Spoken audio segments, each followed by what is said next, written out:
Quito? Yep. No, I was trying to talk to Quito. Never mind. Can but I can't talk to you because we're live now, right? Oh, I was just going to say, do I need to have my screen on? Right. I should have the screen on, right? The video?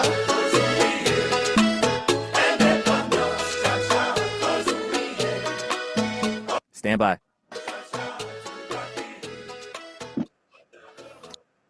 Good afternoon. Good afternoon. Welcome to a very special hour where we are going to, my name is Katia Stitt. I'm the program director here at WPFW. And as you heard earlier, Friends of the Congo and other Congolese who are for complete total sovereignty and independence had a rally today down as close to the White House as possible, because now, as of, I think, a week or 2 weeks ago, Lafayette Park is completely closed off. You cannot enter the park. And they have dogs that sniff you as you walk by, I believe, what is 8th Street there. Very interesting scene, but they were down there, as were Congolese who are pro-Trump. There's actually an organization, Congolese for Trump, and who believe that Trump will save them. Save the continent, we'll save Africa, we'll save Congo. So we're going to unpack all of that today.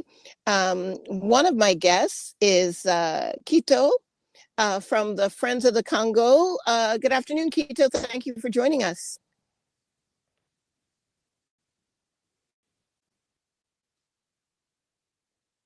Absolutely, always. Well, I wanted to start with you. I know Maurice Carney, the executive director of Friends of the Congo, will join us, and hopefully Jessica will be joining us a little later as well. I actually saw her downtown at the protest. But talk to us about why the work, especially in this moment, of Friends of the Congo and all those organizations, Future of Congo, all the organizations fighting for a free, truly free and independent, decolonialized Congo is so important.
And what is the work specifically of Friends of the Congo? I know that you all have many, many organizations under the umbrella, I believe, of the Basanja Coalition, as well as Synergy de Femme, that work with the Congolese people.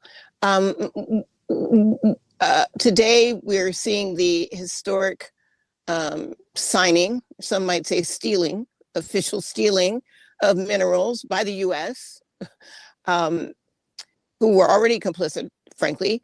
But this historic agreement being signed between the president of Rwanda and the president of Congo.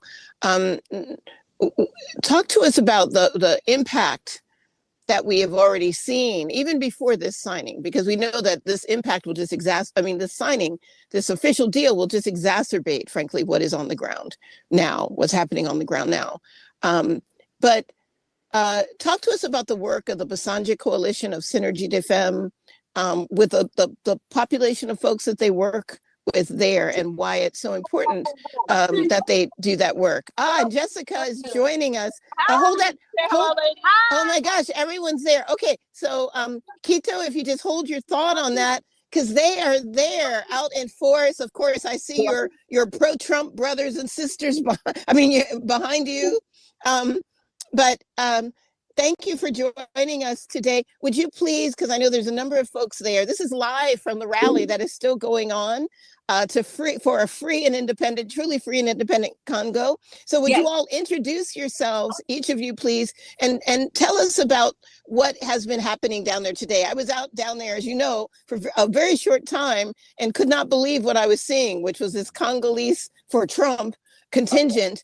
And when I asked them, by the way, I did stay and ask them about, like, what about the teachings of Thomas Sankara, Patrice Lumumba? And they told me that both Lumumba and Sankara would be on board with this, which was astounding. So talk to us about what's happening down there and why Friends of the Congo and others are down there today. Well, I'm Elvie from the Future of Congo. And so we've been here since about 11 after the ceremony was signed. So the signing ceremony was for the peace agreement between the US, Rwanda, and Congo, which is supposedly put forth to bring about peace and cease to the violence that has been ongoing, perpetuated by Rwanda's proxy army M23. And so we came to be an opposing voice to this peace deal because we see it as neo-colonial propaganda to further entrench U.S. control in Congo and to deepen its ability to extract resources and minerals from the Congo. Because we've noticed in conversations that we've had with the diaspora desk and going through the peace deal that there is no language that ensures justice and accountability for the perpetrators of this violence. So justice for the victims, no inclusion of civil societies in the peace deal, communication with the community in this peace deal. So it's not a peace deal that's founded on, as you said, true sovereignty and long-lasting sustainable peace for the Democratic Republic of Congo, but really just to further continue neocolonialism perpetuated by the United States of America and by the elites of Congo and Rwanda. And thank you for that, Elvie. And Jessica, could you, first of all, introduce yourself, but also talk to us, if you could, about really the nuts and bolts of this deal, and why would the president of Congo agree to this deal? This is what many, I think, the lay people who are on the outside don't understand. If it is not good for Congo and he wants peace, but I'm assuming he may also want true sovereignty for his country, why enter into this agreement? Sorry, there's a lot of yelling here. Let me Sure. go away from this. But unfortunately, this has been a historical tradition. These presidents are not here to serve the Congolese people. They're here for they're neocolonial puppets, and they just want to continue pillaging the country for their personal gain. The mere fact that there has been no military defense of the country of the East just proves furthermore how this president does not care about the population and all he cares about enriching himself. So it's just the usual corruption, the usual neo-colonial political gain. All they care about is, again, political interest, control, and that is plain and simple why he would sign this deal. He wants to see himself aligning with, one of the most powerful countries. And so to show that, oh, I'm doing something, but in reality, he has literally done nothing. He's let over 8,000 people die since January. Babies have been raped, slaughtered. Women have been raped, slaughtered. This has been going on for 30 plus years. He literally went to Europe as the conflict escalated in January. So therefore, again, evidence based on evidence to show that this president is not for the Congolese people. And it's the fact that this agreement doesn't even mention the victims, doesn't mention any accountability mechanism at all. Again, further evidence that this is not for the Congolese people. This is for the political elite. As Albi mentioned, this is for neo-colonial control, and they are happy to oblige.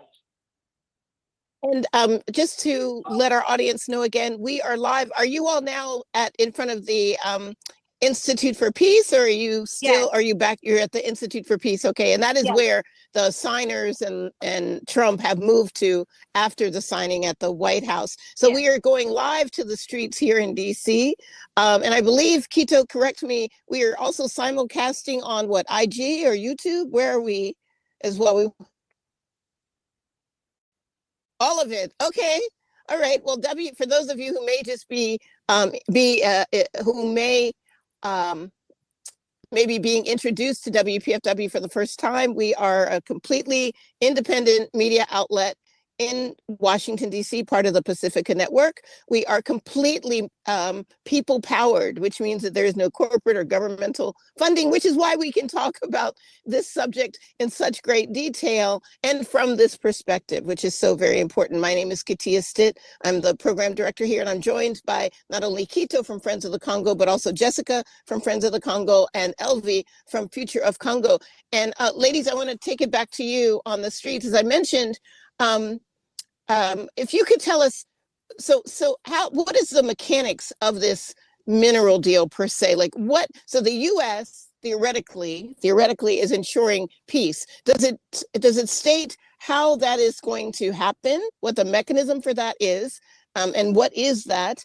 And more importantly, what does it state about the minerals, Congo's minerals, and US intervention, control, access to them? So in terms of the mineral deal component of this, and you probably heard this was talked about when there was like the initial preliminary signing of this peace agreement, and was talked about again with the press briefing, that was mentioned, that was conducted earlier. There is no transparency with this mineral deal. So there's no conversation that is at least open to the public, or open to, civil societies on if this is like which multinational stakeholders are part of this deal. What does this economic deal look like? Who's all involved? What are the mechanisms of it? What are sort of like the equity, involved in it? There's no conversation on that. So that's another element that is problematic about this peace agreement and the attachment of this language of, joint economic prosperity for the US and for Congo, because for Congolese within Congo, within the diaspora, we have no understanding on what this actually looks like, and if it will follow what we know to be with, imperialist deals where there is more extraction than there is gain. However, there was language this morning at the press briefing about industries being created and how jobs will be brought to Congo as a result. However, again, no details, right? So there's a lot of vague language, but no details. And to add, how do you bring industries? How do you create jobs? How do you have all this economic integration when there's no peace? It makes literally no sense. So that's just something I wanted to add as well. And there's all this is what was the language about military disarmaments, but there's no language about actual like retreating, retreating from the actual territory. And no timeline on when that should happen. No specific mechanisms on how that is to be brought about, and if it is violated in any way, what are the repercussions of that? And so we've seen, even since I believe June, when this was announced and there was the preliminary signing, there has still been active force by M23. There has been violations of the supposed ceasefire. There is still ongoing death and pillaging of villages and extraction of mineral resources. So none of which what was agreed upon in the initial signing has at all come to fruition. There has been no respect with like the sequences of events that should be happening in order to ensure that there is peace and a ceasement of violence. None of that has happened. So therefore, even the conditions on which the peace deal is being signed haven't been met. So it shouldn't be signed in all actuality. So the fact that they're continuing forth with it, although conditions they set forward haven't been met, just shows that this is all for greater gain, for whatever sort of economic mutual benefit these elites feel that they're getting from it. Mm-hmm. And what is the mood, not the mood, well, the mood, but also, we know that the Basanja Coalition and again, Synergy de Femme and many other organizations there working on the ground. What is the feeling of the people on the ground? I mean, are they aligned? As I said, I meant these Congolese for Trump. And I suspect, unfortunately, there are also Congolese for Trump in Congo, doing this work. But what on the other side, what is the feeling, or on both sides, what is the feeling of people around this agreement? Do they feel some sort of, I'm talking about on the ground now, are they under the impression that with this signing, there will be some relief to them? With this signing, the RSF finally will be, we know they won't be held accountable, but at least will be made to conduct themselves in a different kind of way, not as a raping, pillaging, occupying force, but actually seceding from the territory and not being allowed to engage in Congo in this manner.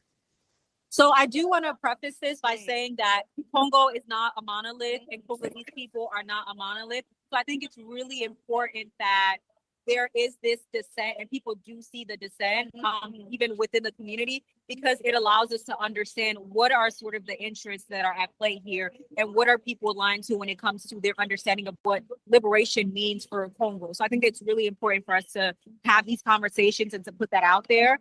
And so there are people in Congo who are, pro-Trumpers. There are also people in Congo who are anti-imperialism and see this as another rendition of imperialism and how neo-colonialism plays out, because we do understand that the U.S., because they see China as a threat and China's dominance in the mineral sector, has been trying to find a foothold back on the African continent, especially in a region like the Great Lakes region, which Congo has one of the greatest mineral wealths within that region, is trying to find its way back into there, right? So with the Lobito corridor and now with this peace agreement, this is an addition of the U.S. finding a way to come back into the African continent, come back into the mining industry economically as a stronghold, under the guise of we're coming as a form of protection, we're coming as a form of aid to rescue you all from, this violence that M23 has been enacting. And so I think in that aspect, some folks may see it as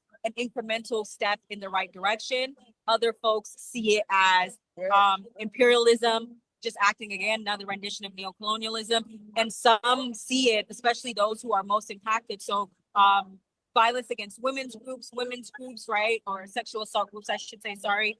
They see it that they're being excluded from the conversation. So how much of this, as they are the primary victims of this, how much of this deal benefits them when they're completely excluded from it? So we have to be very critical of what people support, how they support it, and then also understand what's their positionality. What do they stand to gain from it all? And as you can see from those who were, the pro-Trumpers that you met in front of the White House, for them, they see the economic aspects of it. So if America is entering this deal and America has money to make in Congo, they want to at least see Congolese people getting a few of the breadcrumbs that fall off of bread on that table. So that's how they look at it. Right, I see. Go ahead, Jessica. Do you want to add something? To also add about there is also a colonized mentality that many of these, unfortunately, that is the most people here are Congolese for Trump. So they think that the white man is going to save them. And that is unfortunately the system, the education system in our country. We have been colonized to think that this white savior is always going to save us, despite the overwhelming evidence that they do the opposite. So these people, they look at Trump as some sort of god because, again, Europe, US, white, the white race is the savior. So I just wanted to preface that. And also, since the pillaging and the escalation of violence, Rwanda has, I think they tripled the money that they're getting. They're making even more money off of the stolen minerals. So the data's there. Yeah, true exploitation. And then we're going to go to break in a moment, but I just wanted to start the conversation because you did mention China all over the continent, as we know. Also understanding that the Chinese are building infrastructure, bridges, tunnels, all sorts of things. Talk to us about, or give us if there is a rebuttal for people who say, well, China's in there anyway, so it doesn't matter that the U.S. is in there in this way, or that Europe is in there, or the Gulf states that we see in there. What is the rebuttal to that when people say that? It doesn't matter. In other words, it really doesn't matter who the ruler is because we already have China, so why not the U.S.? It would be better for us, for instance. I would say the rebuttal to that is to put Africa first, right? I think we too often center conversations on the West versus the East, and the West being, the US, European states, and then the East being China and or Russia, and what their relationship is with the US. And it's often based on who is able to dominate the world. And Africa is a vessel through which people dominate the world because that is where the wealth comes from. And so to that argument, I would say that we need to start centering what is best for Africa, right? Why is it not that we should have sovereignty and ownership over what it is that we have within our country, rather than an argument of who is allowed to come in and pillage? And I do remain critical of the over criticism of China as a way to deflect from US imperialism. So while I am critical of that, I do maintain the fact that neither West nor East should be making any sorts of deals in Africa, particularly in Congo, that does not center Congolese people first. And the Congolese people being the true people of the land, not the elites. Thank you. And Jessica, do you want to add anything before we go to break? I don't know, maybe she stepped away. Oh, there she is. No, I think. Would you like to add anything? Albie articulated that perfectly. Okay, very good. Well, again, please stay with us, ladies. And I know Maurice has joined us. We are live in the streets of DC. We're live on Facebook, Instagram. We see Lucy Murphy back there, legendary, artist for liberation with us. Or with them. Hi. Hey, Bertha, thank you for joining us. So we are live in the streets of DC. They are out there holding it down, saying no to this corrupt peace deal. We can't even call it a peace deal. We use that in quotations. We are going to take a short break. We're going to hear about Venezuela in this break, another sovereign nation being attacked by the U.S. And then when we come back, we're going to continue with you ladies, if we can, as well as introducing and bringing on Maurice Carney, Executive Director of Friends of the Congo. So stay with us.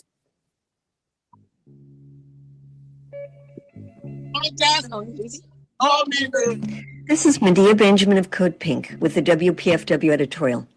As Washington escalates towards confrontation with Venezuela, opinion polls show that in the United States and Venezuela, the majority oppose U.S. intervention. Yet instead of listening to the people, the Trump administration is charging ahead with escalation, labeling Venezuelan officials as terrorists, asserting the right to strike vessels in the Caribbean without evidence or congressional approval, tightening sanctions. This week, President Trump said something important, that he is willing to talk to President Nicolas Maduro. We hope so, but let's not be naive.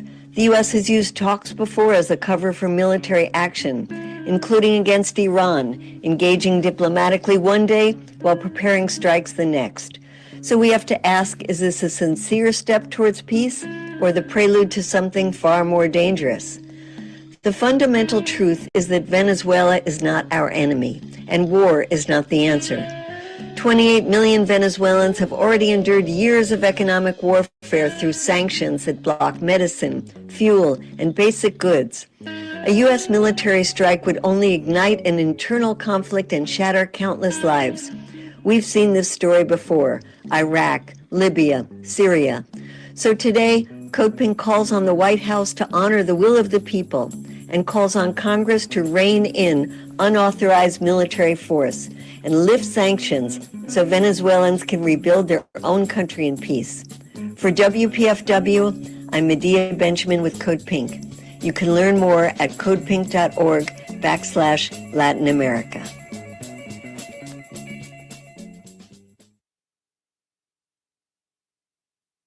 And we are back. And again, my name is Katia Stitt. We are live with Friends of the Congo and Future of Congo on all platforms. Thank you, Quito, for making that happen, and Maurice. And am I joined still by my folks? Where are I hope from the streets, or did they leave? They might have left.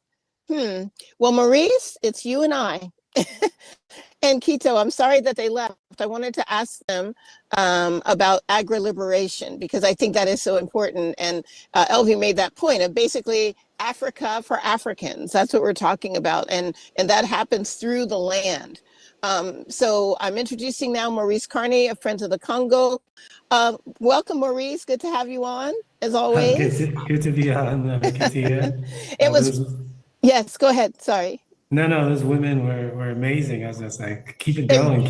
They really are. I don't know, Quito, maybe you can reach out to Jessica or Elvie and tell them to hop back on if they can, because we want to keep up with what's happening in the streets. But in the meantime, Maurice, talk to us about this idea of agri-liberation, what that is, how that would truly bring liberation to not only Congo, but, to the whole of Africa.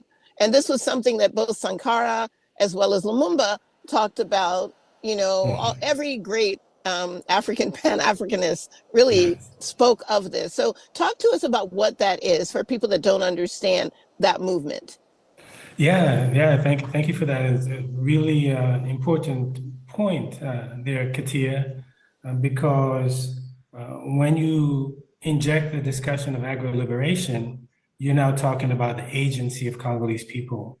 I think, as Elvie stated, that we often have the discussions from a position of what the U.S. is doing, what Russia and China and other folks are doing, what the companies are doing, what Trump is doing, right? But what are the Congolese people doing?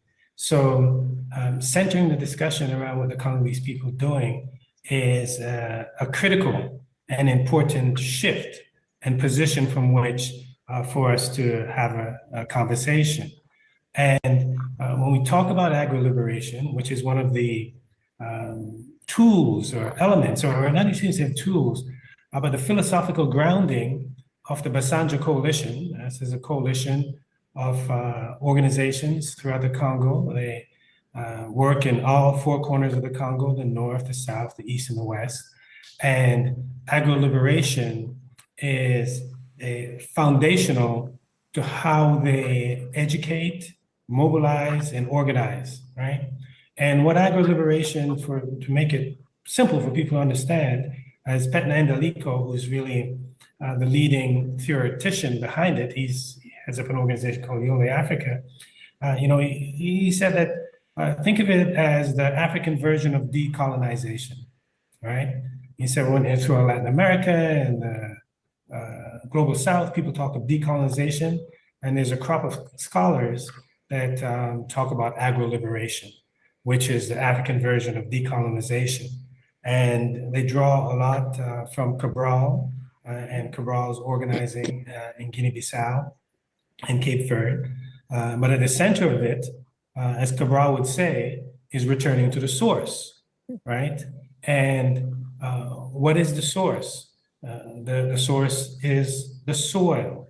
The source is the African heritage. The source is what all is right there on the ground with Africans. That's where the answers are. A member of the Basanja Coalition is the Mbuti people, or the Twa, or the so-called Pygmy. And they have this principle of apa apa, which is embraced by the Basanja Coalition. Apa apa meaning right here, right now, right? And this is important because if you look at this agro-liberation philosophy, right, it says the answer is in the soil, it's in the Congo, it's in Africa. And if that is your positioning, then you don't see your salvation in Washington. You don't see that a peace deal in Washington is going to deliver what you need, in Lumata, in Chopo, right, in Beni, right? It's going to come from the people on the ground organizing in a way to reclaim their land, reclaim their wealth, and ultimately control their own affairs. So just the very introduction of agro-liberation gives you a fundamental shift in terms of your direction, right? Your direction is not Brussels, your direction is not Paris, your direction is not London, and it certainly isn't Washington, especially taking into consideration Washington's history in producing what we see existing in the Congo today in terms of abject poverty and perpetual conflict and imposition of neocolonial leaders. Washington mounted the largest covert action in the world to set that in motion, right? When it overthrew the democratically elected leadership of the Congo in the 1960s. So agro-liberation is drawing up on what is local. And Basanja itself, the name of the coalition that's spearheading this effort in different parts of the Congo, Basanja, in its very name, expresses this principle of agro-liberation. Because Basanja is a Topoke word. The Topoke in the northeast of the Congo, in the Congo Basin, rainforest, and Topoke, the Topoke word Basanja is a code of ethic that governs how human beings live in balance and harmony with all entities, the trees, the water, the animals, right? So that's fundamentally different from this capitalistic imperialist system that has put us in a climate emergency.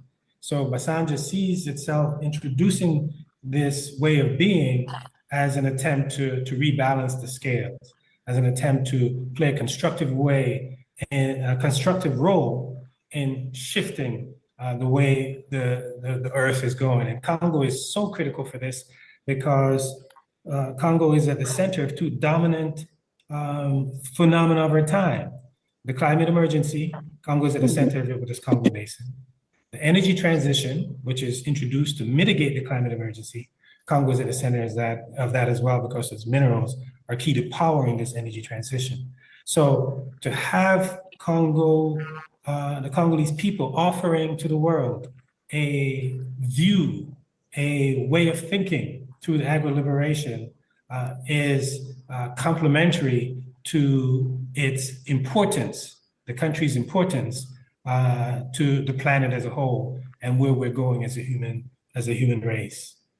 And Maurice, we see so many young people, not only in the Congo and throughout the diaspora, but in the Congolese diaspora now, when I say that, but we see young people across the whole of Africa right now, really rising up, really organizing, mobilizing.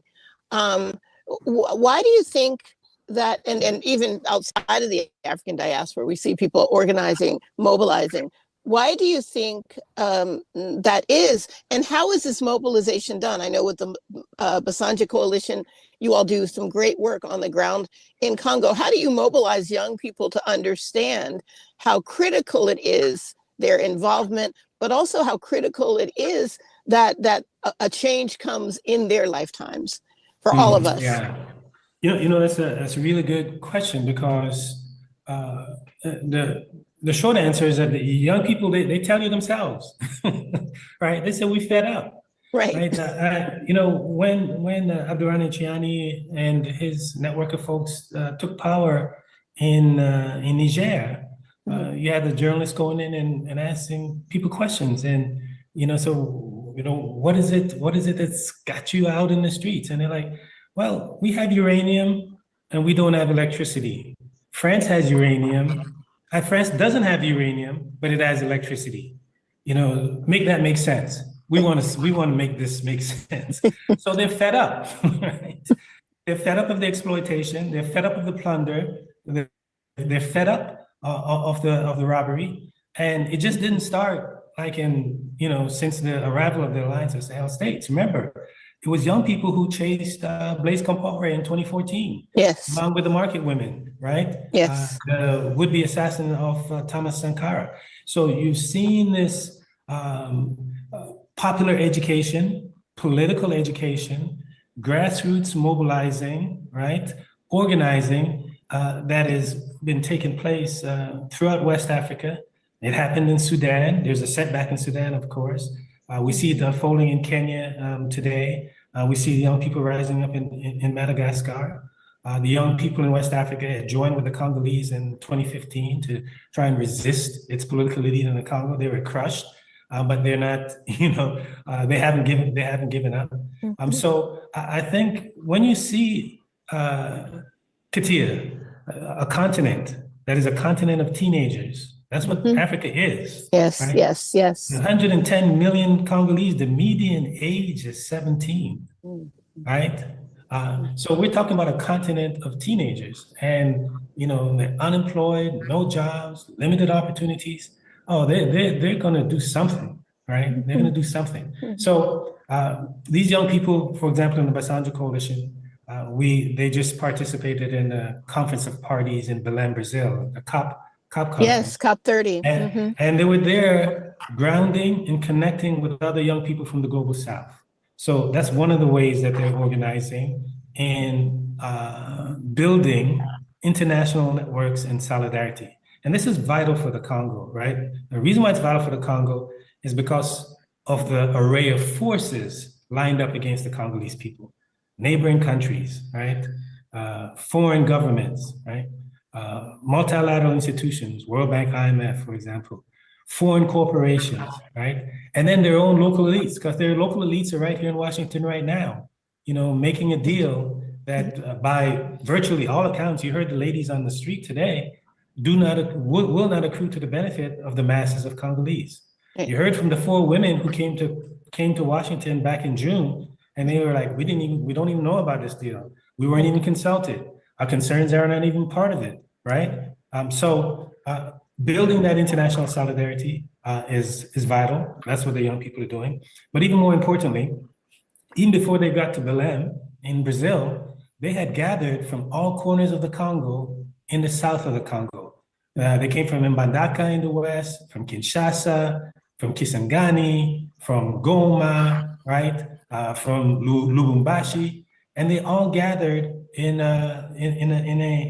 what they call a grounding session among the youth, in a way to continue to build their network, not just in the east of the Congo, or not just in the south, or not just in the north, or not just in the west, but throughout the entire country. And this is key for a country that is the size of Western Europe.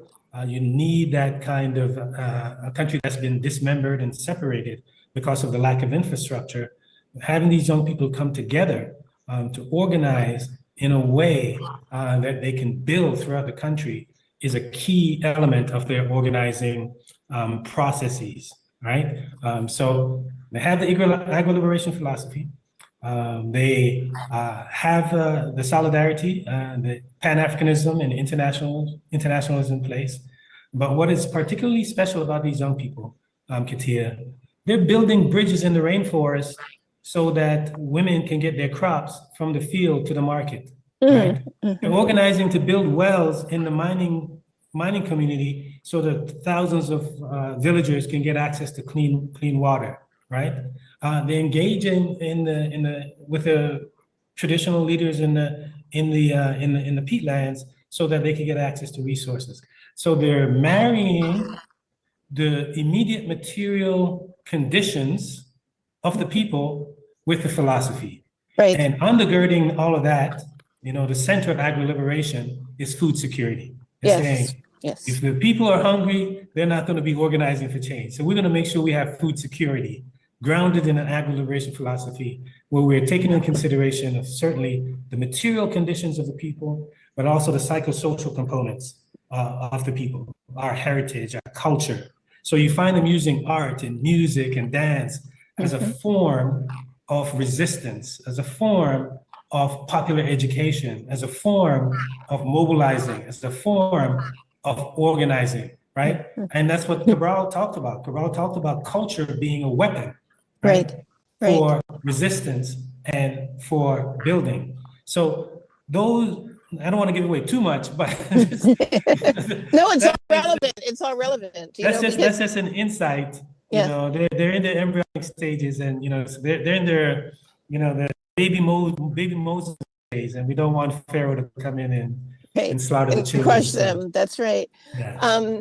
You mentioned COP30 and how involved many of the Congolese youth were in Belém and building, most importantly, with other youth from the global South, if you will, seeing that the problems are the same, but the solutions are the same as well. I mean, wherever you go, people are talking about agro-liberation. They're talking about connection to the land. We saw the protests broke out from the indigenous population there in the rainforest saying, listen, this COP30, even our President Lula, not serving us, not serving our needs. So for those that may not be familiar, just talk to us how important the Congo is to climate justice, to climate change, what the severity. I mean, we saw, we've seen typhoons. We saw, sadly, the mine there collapse, but we've seen other tragic weather forces that are wholly avoidable, only happening because of our inability to stop what is happening, and really our inability in the West to really say, okay, we're going to do what we need to do, our part, which is the biggest part, to stem the tide of climate change to the best of our ability. So talk to us about the importance of the Congo to this fight and to a world where climate change can be averted. Yes. Congo is indispensable in combating the climate crisis, in confronting the climate emergency. The Congo is often referred to as the second lung of the world behind the Amazon, the Congo Basin. And the Congo Basin itself, Congo occupies over 62% of the Congo Basin. It's a major regulator of the climate. And although referred to as the second lung of the world, Katia, Congo sequesters more carbon than the Amazon and Borneo combined. So it is a vital carbon sink for the planet as a whole. In addition to that, Congo is home to the largest tropical peatlands in the world, right? The peatlands is an area in the Congo Basin, the size of England, where sediment and foliage has accumulated over thousands of years and has trapped carbon in the soil. And if that carbon is released, if it's not protected, it can produce up to 20 years of pollution that we see coming from the United States from the burning of fossil fuels. So, and the primary people responsible for the protection of the peatlands are the indigenous people, right? Who are often overshadowed and overlooked. In fact, the Basanjo Coalition has produced 2 films that it screened at COP on the peatlands itself, which is particularly interesting because peatlands are really swamp, but the filmmakers have found a way to make it to get the essence of the story out.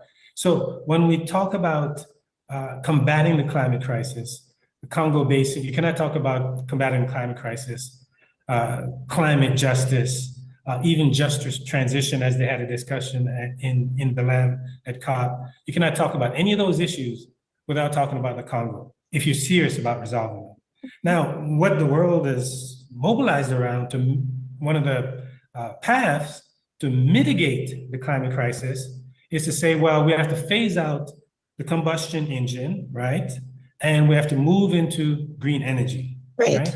And there's the rub. Right. That's what we don't get. Yeah. right, to mitigate the climate crisis. Now, as we know, this green energy transition is a battery-driven transition, whether it's the battery for electric vehicles, the battery in the power packs for the solar panels and the wind turbines. It's battery-driven, right, in large part. And there's a key ingredient to make battery function at its optimum, and it's called cobalt. And it just so happens that the lion's share of cobalt that's produced in the world comes out of the Congo. Congo produces over 70% of the world's cobalt, sometimes referred to as the Saudi Arabia of the electric vehicle industry, right? So if you were to add up all the countries in the world that produce cobalt, they wouldn't equal what Congo produces, right? Even the non-mechanized production of cobalt by what they call informal or small-scale workers, or sometimes referred to as artisanal workers. If you were to take what they produce in terms with their hand and rudimentary tools, and take that into account, they would be the second largest producers of cobalt in the world, right? Yet they live on less than $2 a day for the most part. So when it comes to combating the climate crisis, mitigating the climate crisis, Congo looms large through its rainforests, which are the primary domain of the people. And that means the people, the indigenous community, are the ones that we're going to rely on to protect this patrimony of the planet. And Congo looms large in terms of the mitigation, where its minerals, its cobalt, its copper, its lithium are indispensable for powering this green energy transition. Therefore, it's incumbent upon us, those who are at the top of the supply chain, the labor unions who are advocating for the workers in Detroit, right? The climate justice groups who are mobilizing around the climate emergency, to take into consideration and bring into the fold those at the bottom of the supply chain, those who are deep in the Congo rainforest, and make them part of the equation as we advocate for a different world. We cannot advocate for a different world without including the diggers from the Congo. We cannot advocate for a different world without including the indigenous communities in Mbandaka and around Mbandaka and around in the Isangi district in the heart of the Congo Basin rainforest. So that's the importance, not only the resources and the land, but also the people. They must be brought into the fold in our narrative, in our organizing, in our decision-making process. That is vital. And that's up to us. We don't have to get permission from Donald Trump or anyone else to do that. Well, we don't need to get permission for anything from but finally, Maurice, in these last few moments, and thank you for setting this up. Thank you to Jessica and Elvie for being with us. Quito for just amplifying not only the work of Friends of the Congo, but today amplifying the work of WPFW. If I can give, if you don't mind, I will give a plug for people that may be watching or will watch later and don't know WPFW. Look us up. You can go to our website, WPFWFM.org. This is, of course, 2 days ago was Giving Tuesday, but we are taking donations up until all the time, even beyond the end of the month. But certainly this is the time to give. And we are people powered. And we are the outlet that allows for these, other outlets, of course, and Friends of the Congo has so many outlets, but we are one among them that really tries to keep this in front of our people here. And we stream worldwide. We have an app you can download. Yes. But we try to keep this conversation going because it is so important. And again, it is the vehicle to get to liberation, right? One of the tools to use, the education. So I want to really quickly, they're back.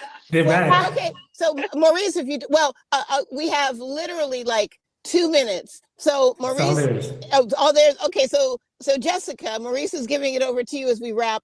2 minutes. What can people do? What should we be doing to support the work, to support, first of all, the Congolese people and the people throughout the African continent in terms of total, absolute sovereignty and liberation? So what can we do? And specifically around the Congo, what can we do? I want to give it to Elvie because she's been here since 11 o'clock. Okay, Elvie. Yes. Oh, okay. Elvie. Hi.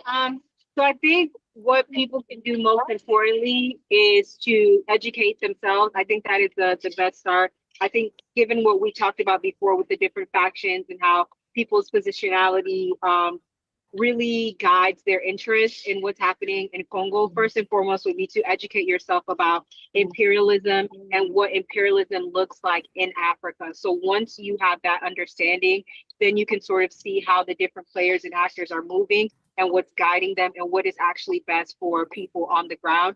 And another way, in addition to educating yourself, would be to try to find some grassroots organizations that are helping on the continent. So one of which you all are all familiar with already, with Friends of the Congo and the work that they do with various different civil groups in Congo. And then one of which is ours, the Future of Congo, and some of the different work that we do with helping folks who are displaced, helping children with free schooling, helping with free healthcare services, and just essential items. I think that's some of the ways that you can you can circumvent some of the foreign and transnational aggression that's happening by uplifting and building and supporting the communities who are trying to alleviate as much suffering as they're experiencing out of this. And then also, I think something that's even more important is to interject Congo in all conversations that you're having.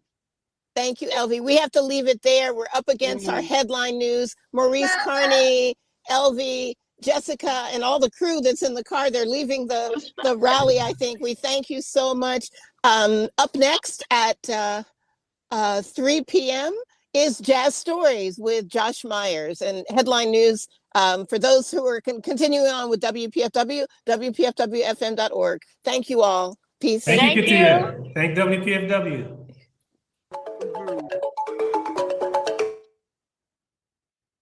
Oof. That was a crazy hour.